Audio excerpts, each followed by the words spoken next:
Hey guys, it's Marshall Ting with your Superior Ag Insurance Ringside Report for this past week, the week of August 4th through the 10th. So we saw a lot go on in your cattle market this past week.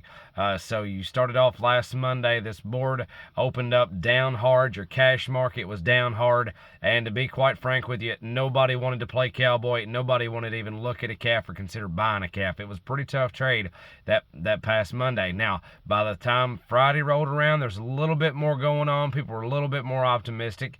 And by this Monday of this week, people were wanting to buy some cattle again. Now, the prices weren't there like what we have seen, but demand was there. So I'll take that, and hopefully this thing will keep gaining a little ground. Last I checked the board, yesterday the board had closed up, so that's a pretty good sign. Let's talk about this past week. Now, as far as cattle marketed, down pretty significantly. 12,441 head of cattle across the state of Kentucky. That's down 3,000 from what it was this time last week, down 7,000 from a year ago. But here's where you're seeing your biggest differences in these cash prices on some of these cattle.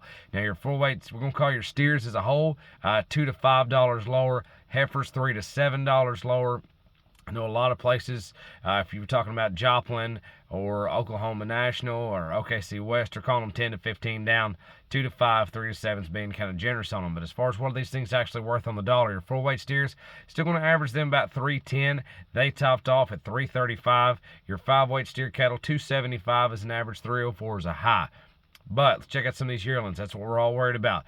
Here's the thing on the yearlings. As the week progressed, it seemed like it got a little bit better. Monday's trade was pretty daggone tough, but again, by Friday, didn't look too bad. So here's a big set of steers now.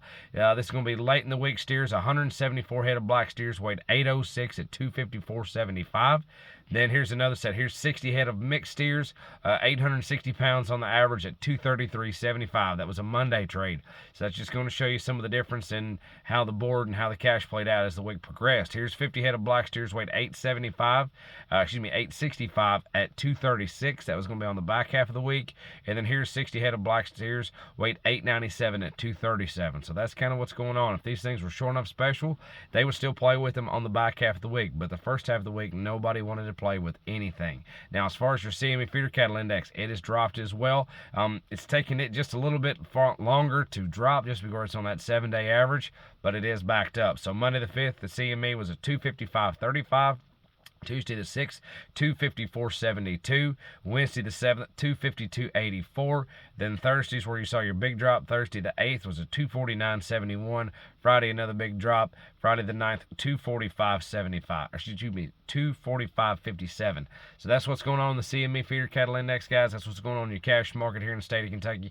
If you have any questions about any of this information or you're interested in investing in an LRP policy, there's no better time than right now. Reach out to the guys. Call Ian Thomas at 859-613-2453. Call Adam Shoemaker at 859-338-4116. Call Cole Clark at 859-865-2980. Or don't forget about Carrie Mosier. She's at 270-929-8896. Or check them out on the web, www.superioragins.com. As always, thank you so much. Look forward to talking to you next week.